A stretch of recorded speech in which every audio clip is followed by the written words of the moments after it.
MCS म्हणजेच MSc in computer science 2026 मध्ये पुणे शहरामध्ये करायचा विचार करत असाल विद्यार्थी मित्रांनो, तर हा व्हिडिओ आपल्यासाठी खूप महत्त्वाचा असणार आहे. अद्यापही म्हणजे मार्च महिन्यापर्यंत अजून कुठल्याही कॉलेजचं नोटिफिकेशन आलेलं नाहीये. मी स्पेशली SPPU अफिलिएटेड कॉलेजेस बद्दल बोलतोय.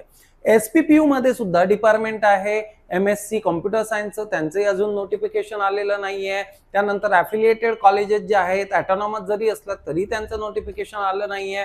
प्रत्येक कॉलेजची SPPUच्या डिपार्टमेंटची एंट्रन्स वेगवेगळी आहे. ज्या कॉलेजमध्ये प्रवेश हवा असेल त्या कॉलेजची आपल्याला एंट्रन्स द्यायची आहे. तर विद्यार्थी मित्रांनो, आता प्रश्न असा आहे की जर ह्या एवढ्या कॉलेजेस आहेत तर नेमका ह्या सगळ्या कॉलेजेसचा सिलेबसची तयारी कशी करायची, पेपर पॅटर्न काय असतो. तर विद्यार्थी मित्रांनो, मागील अनेक वर्षापासून याचा ट्रॅक आम्ही घेत आलेलो आहोत. या सगळ्यांचा सिलेबस एका जागी आम्ही केलेला आहे. या सगळ्यांच्या मॉक्स आम्ही डिझाईन केलेले आहेत. तर थोडक्यात याची जर तयारी करायची असेल तर लगेचच आपल्याला सुरुवात केली पाहिजे, कारण ग्रॅज्युएशनचे मार्क्स इथे कन्सिडरच होत नाही. तर थोडक्यात NSG अकॅडमीचं ऍप्लिकेशन आजच डाउनलोड करा.